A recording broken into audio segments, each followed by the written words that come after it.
Spain के साहिल में पानी में एक लाश मिली थी जिसने हमारी पूरी हिस्ट्री को चेंज कर दिया था। एक लाश पूरी हिस्ट्री कैसे चेंज कर सकती है? बगैर टाइम वेस्ट किए आओ शुरू करते हैं। 30 अप्रैल 1943 की सुबह को एक मछुआरा होता है जिसका नाम जोसे एंटोनियो रे मैरिया होता है। ये अपनी छोटी सी बोट को अटलांटिक ओशन के रफ पानी में लेकर जाता है, स्पेन के कोस्ट से बिल्कुल साथ। जो ना सार्डीन को ढूंढने वाला होता है। सार्डीन ना मछली होती है जो बड़े बड़े ग्रुप्स में ट्रेवल करती है और ये सरफेस से तकरीबन 20 फुट नीचे तैरती है। तो जो की यहाँ पर जॉब होती है कि वो सार्डीन के बड़े बड़े ग्रुप्स को पानी में देखे और फिर दूसरे फिशरमैन को इशारा करे कि यहाँ पर मछली है, तो वहाँ से मछुआरे नेट के जरिए इनको पकड़ लेते थे। होजे ना अपनी जॉब में बड़ा जबरदस्त होता है। इनफैक्ट ये अपने पूरे विलेज पोंटा अम्ब्रिया में सबसे बेस्ट सार्डीन स्पॉटर होता है। पोंटा अम्ब्रिया ना एक छोटा सा गांव होता है साउथ वेस्टर्न स्पेन में। लेकिन ये जो पर्टिकुलर दिन था ना जिसमें जोसे अपनी बोट में निकलता है, आज के दिन मौसम ना थोड़ा अजीब सा होता है, पानी भी बड़ा रफ होता है, तो जोसे को ना कोई सार्डीन्स नहीं दिखाई दे रही होती। अब जैसे जोसे थोड़ा फ्रस्ट्रेटेड फील होना शुरू हो जाता है, उसको ना अपने से काफी दूर पानी में ही एक अजीब सी चीज फ्लोट होते हुए दिखाई देती है। पहले तो वो ये सोचता है कि ये कोई मरा हुआ सी एनिमल होगा जो फ्लोट कर रहा होगा सरफेस पे। अब जैसे वो दूर बैठा अपनी बोट में गौर करके देख रहा होता है, इसको ना उसी पर ही एक येलो कलर की कोई चीज दिखाई देती है जो कि जाहिर सी बात है अननेचुरल थी। अब जोसे यहाँ पर थोड़ा क्यूरियस हो जाता है, कहता देखूं तो सही है क्या, तो वो अपनी कश्ती को उसी डायरेक्शन में रो करना शुरू कर देता है। अब जैसे जैसे वो उसके करीब जा रहा होता है, उसको दिखाई देता है ये येलो कलर ना अननेचुरल ही है।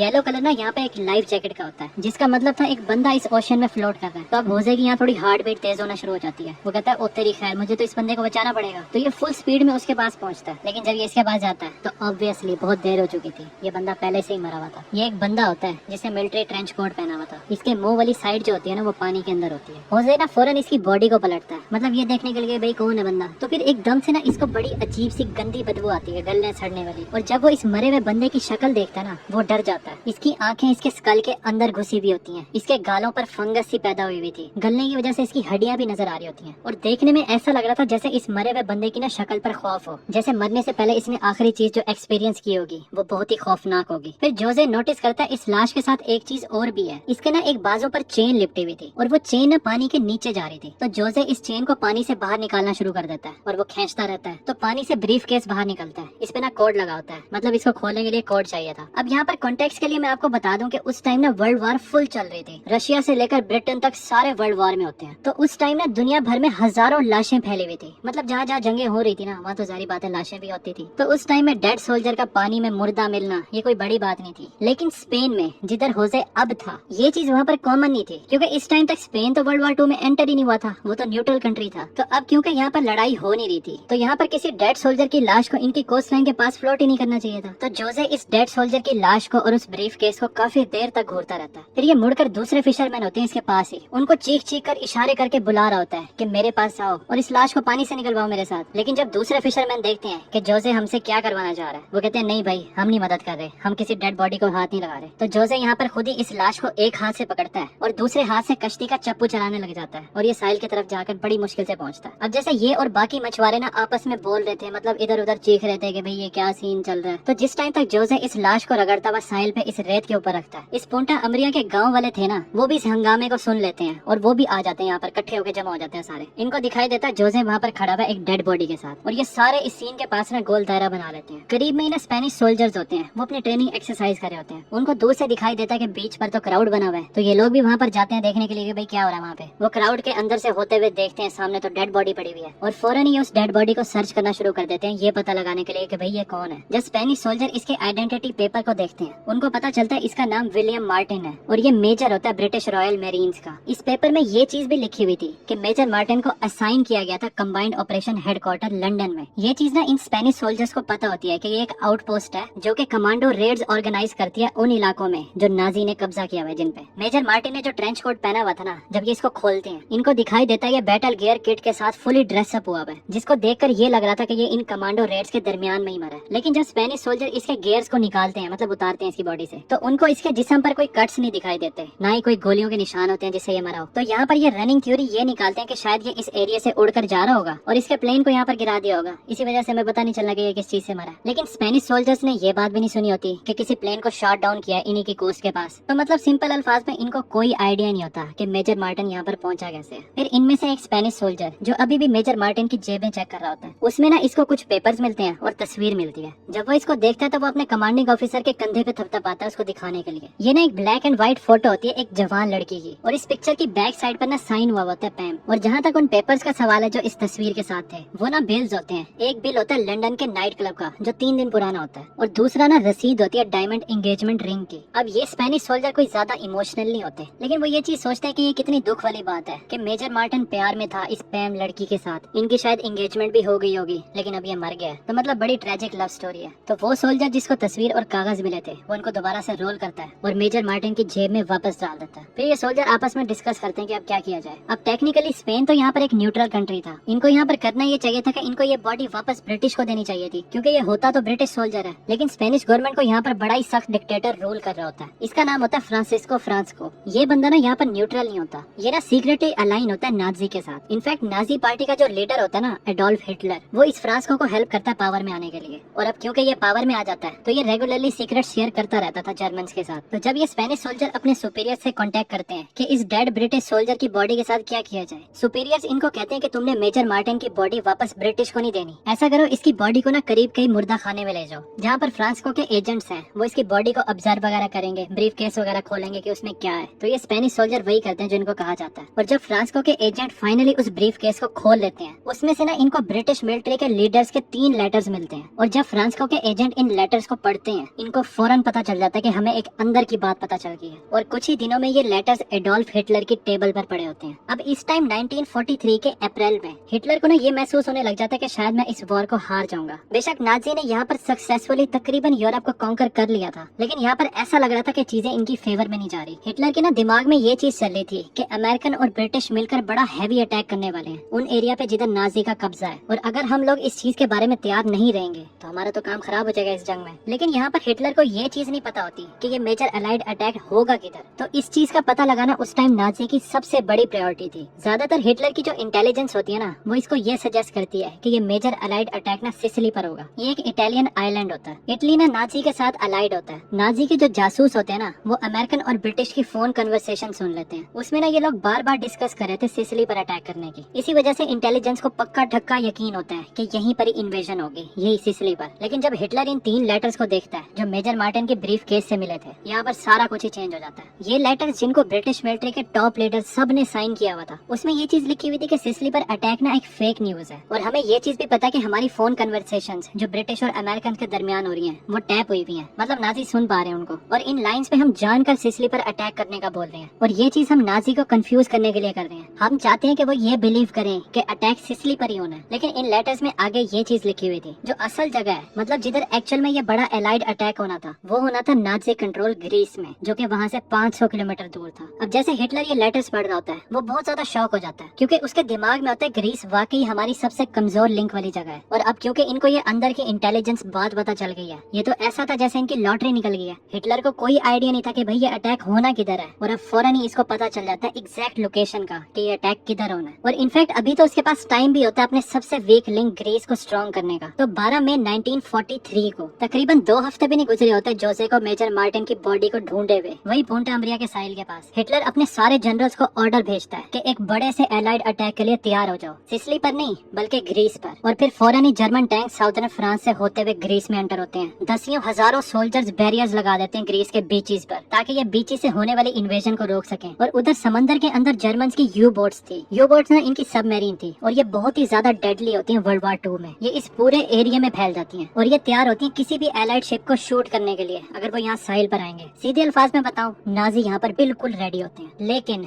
9 जुलाई को जब 2 महीने गुजर जाते हैं, यहाँ पर कुछ भी नहीं होता। इधर कोई भी मेजर एलाइड अटैक होता ही नहीं है, ना ही ग्रीस पर होता है ना सिसिली पर होता है, मतलब कहीं भी नहीं होता। सेम टाइम पर पीछे सिसिली में थोड़े बहुत सोल्जर्स होते हैं जिनको वहीं पर स्टेशन किया गया होता है, क्योंकि बाकी सारे तो ग्रीस को प्रोटेक्ट करने के लिए गए हुए थे। इन कुछ सोल्जर्स में से एक सोल्जर ने अपनी माँ को लेटर लिख रहा होता है बंक के अंदर। वो ना इसमें लिख रहा होता है कि सिसिली में बहुत ज्यादा खामोशी है। जब वो इस लेटर को लिख लेता है, इसको साइन करता है और साइड पे रख देता है, इसको बाहर बहुत बड़े धमाके की आवाज सुनाई देती है। ये भागकर बाहर आता है और अपने सामने होराइजन को देखता है। इतना ज्यादा खौफजदा हो जाता है ये, बजाय इसके कि यहाँ पर बिल्कुल साफ ब्लू पानी होना चाहिए था, इसको दूर सामने से काला धुआं नजर आता है। वॉरशिप्स आ रही थी यहाँ पर, और इतनी ज्यादा वॉरशिप्स थी कि इनकी गिनती में नहीं आ रही थी। ये सारे के सारे सिसिली की तरफ बढ़ रहे थे, वो अपनी तोपें चला रहे थे, गन चला रहे थे। ये था वो बड़ा एलाइड अटैक, और ये सिसिली पर था। कुछ सोल्जर जो सिसिली के अंदर थे वो अपने बंकर से बाहर आते हैं, वो अपने सामने देखते हैं तो उनको फौरन ही पता चल जाता है कि भाई वो तो तादाद में हमसे बहुत ज्यादा है, हम तो आउट नंबर्ड हो गए। तो यहाँ पर इनके लिए कोई भी उम्मीद नहीं थी। तो वो सोल्जर जो लिखता है अपनी माँ को, यहाँ पर बिल्कुल सुकून है, और बाकी सोल्जर्स भी जिसके साथ खड़े होते हैं, ये सारे के सारे अपने यूनिफॉर्म यूनिफॉर्म उतारते हैं और वहाँ से भाग जाते हैं। और इस आइलैंड पे बाकी जितने भी सोल्जर्स होते हैं वो भी देखते हैं सामने कि अटैक हो रहा है हम पे। इनमें से ज्यादातर यही काम करते हैं, बेसिकली वो भाग जाते हैं यहाँ से। तो ब्रिटिश और अमेरिकन जो वॉरशिप पे आ रहे थे, इनको यहाँ पर ज्यादा लड़ाई करनी ही नहीं पड़ती, वो सिसिली पर बड़ी आसानी से कब्जा कर लेते हैं और कुछ ही हफ्तों में एलाइड का पूरी तरह कंट्रोल हो जाता है इस आइलैंड पर। और जो इटालियन गवर्नमेंट होती है ना यहाँ पर, उसको भी ओवरथ्रो कर देते हैं ये लोग। हिटलर को यहाँ पर लगा था वो जो सीक्रेट इंटेलिजेंस इसको मिली थी मेजर मार्टिन के ब्रीफ केस में, वो इसकी मदद करेगी वॉर को जीतने के लिए। लेकिन रियलिटी में वो जो लेटर्स होते हैं वो नाजी के एंड की शुरुआत प्रूव होते हैं। पता ये चलता है वो जो मेजर विलियम मार्टिन था वही जो डेड ब्रिटिश सोल्जर था जिसको जोजे ने ढूंढा था पुंडा अमरिया स्पेन के कोस्ट के पास। रियलिटी में वो नहीं था जो वो दिख रहा था। रियलिटी में मेजर विलियम मार्टिन एग्जिस्ट ही नहीं करता था। हाँ, बॉडी तो एग्जिस्ट करती थी, ये असल डेड बॉडी थी, लेकिन इस बॉडी की आइडेंटिफिकेशन थी ना वो सारी फेक थी। और इस आइडेंटिटी को डिजाइन किया था दो बहुत ही स्मार्ट ब्रिटिश इंटेलिजेंस ऑफिसर्स ने, जिनका नाम था यूएन मॉन्टेग्यू और चार्ल्स चैम्बली। और ये सारा एक बहुत ही फेमस ऑपरेशन का काम होता है जिसका नाम होता है ऑपरेशन मिन्समीट। और मजे की बात, इस पूरे ऑपरेशन को डिजाइन ही किया गया था हिटलर को ट्रैक करने के लिए। एलाइड को पता था कि अगर हमने डेड ब्रिटिश सोल्जर को स्पेन के कोस्ट के पास फेंक दिया जो कि न्यूट्रल कंट्री था, इन्होंने बॉडी देनी तो जर्मन्स को ही है। और एग्जैक्टली होता भी यही है। तो सारी चीजें जो इस फेक मेजर की बॉडी पर होती हैं, ट्रेंच कोट हो गया, किट जो इसने पहनी हुई थी, आइडेंटिफिकेशन पेपर, रसीदें, फोटो, सब कुछ, ये सारा कुछ इंटेंशनली इसलिए रखा गया था जर्मन्स को कन्विंस करने के लिए कि मेजर मार्टिन असल में कोई एग्जिस्ट करता है। मेजर मार्टिन को इन्होंने रैंक भी अच्छा खासा बड़ा वाला दिया था ताकि ये चीज सेंस बनाए कि इसके पास बड़ा ही सीक्रेट ब्रीफ केस है जिसके अंदर मिलिट्री के सीक्रेट्स है। लेकिन इसको इतना ज्यादा हाई रैंक भी नहीं देते कि ये मिलिट्री सर्कल्स में जाना जाए, जिसकी वजह से आसान हो जाता जर्मन्स को ये आइडेंटिफाई करने में कि ये तो फेक है। क्योंकि टॉप टियर ऑफिसर्स को तो हर कोई जानता होता है, बेशक दुश्मन वाली साइड का क्यों ना हो। और इसी वजह से मॉन्टेग्यू और चमली अपने फेक मेजर को बड़ा कॉमन नाम देते हैं, बिल मार्टिन। उस टाइम ब्रिटिश मिलिट्री में मार्टिन नाम के बंदे भरे पड़े थे जिसमें फेक बंदे को स्पॉट करना बड़ा मुश्किल था। लेकिन ब्रिटिश इंटेलिजेंस को ये बात भी पता थी कि हम कोई जेनेरिक से ब्रिटिश सोल्जर को बस वहाँ पर पेश नहीं कर सकते उनके सामने, जिसकी वजह से पूरी जर्मन मिलिट्री ट्रिक हो जाएगी। इसके लिए उनको एक बैक स्टोरी देनी पड़ेगी। तो चमली और मॉन्टेग्यू जितना टाइम मेजर मार्टिन की यूनिफॉर्म और उसकी अपीयरेंस पर लगाते हैं, वो उतना ही टाइम इसकी लव स्टोरी पैम के साथ उस पर भी लगाते हैं। मॉन्टेग्यू और चमली के पास ना एक औरत होती है, इन्हीं के स्टाफ की होती है, वो इससे लव लेटर्स लिखवाते हैं। उसमें ना वो प्रिटेंड कर रही होती है कि मैं पैम हूँ, और वो बड़ी खूबसूरत सी राइटिंग में ये लिख रही होती है कि कितना मुश्किल है वॉर में तुमसे प्यार करना। इसके साथ साथ चमली और मॉन्टेग्यू उस डायमंड रिंग की रसीद भी लेते हैं, साथ ही वो 3 दिन पुरानी लंदन के नाइट क्लब की रसीदें होती हैं। ये सारा कुछ इकट्ठा करके इसकी जेबों में डाल देते हैं और ऐसे फील करवाते हैं मतलब जैसे कि ये बड़ी ट्रेजिक लव स्टोरी है इनकी। तो ये सारी जितनी भी बारीक बारीक डिटेल्स होती हैं, ये बड़ी प्लानिंग से सोची गई थी इन इंटेलिजेंस ऑफिसर्स की तरफ से, जिनकी वजह से मेजर मार्टिन 100% रियल लगता है। जहाँ तक इस डेड बॉडी की असल आइडेंटिफिकेशन की बात है, ये होती है एक बेचारे 34 साल के होमलेस बंदे की, लंदन में ही होता वो, जिसका नाम ग्लेंडोर माइकल होता है। माइकल ने बड़ी मिजरेबल जिंदगी गुजारी होती है और इवेंचुअली ये मर जाता है। ये मरता कैसे है? रेड पॉइजन खा लेता है ब्रेड के ऊपर लगा हुआ। हमें ये चीज नहीं पता ये इसने जानकर किया था अपने आप को मारने के लिए या फिर एक्सीडेंट से ऐसा हुआ था। माइकल की बॉडी ना मुर्दा खाने में पड़ी होती है रेफ्रिजरेटर के अंदर महीनों तक, और इसकी बॉडी को कोई क्लेम करने भी नहीं आता। वहीं से फिर मॉन्टेग्यू और चमली को इसके बारे में पता चलता है। वो सोचते हैं ये बंदा परफेक्ट है क्योंकि किसी को पता ही नहीं चलेगा अगर हम इसकी बॉडी को गायब कर दें। अल्टीमेटली ये ऑपरेशन मैनस्मीट बड़ा सक्सेसफुल रहता है। हिटलर गलती से लंदन के एक होमलेस बंदे को high ranking British military officer समझ बैठता है जो कि अपनी कलाई पर इंटरनेशनल सीक्रेट्स बांध कर बैठा था। इस चीज की वजह से हिटलर जंग हार जाता है। ग्लेंडोर माइकल ने अपनी जिंदगी तो बड़ी मिजरेबल गुजारी थी, लेकिन मरने के बाद ये नाजी को हराने में मदद करता है। आज के दिन भी ग्लेंडोर माइकल की कब्र पर मार्क लगा हुआ है, स्पेन के अंदर है इसकी कब्र। उसमें इसको official British military officer denote किया गया। जहाँ तक मॉन्टेग्यू और चमली की बात है, ऑपरेशन मिन्समीट के फौरन बाद इन दोनों को प्रमोट कर दिया जाता है और अपनी इस चालाकी की वजह से ये मशहूर भी हो जाते हैं।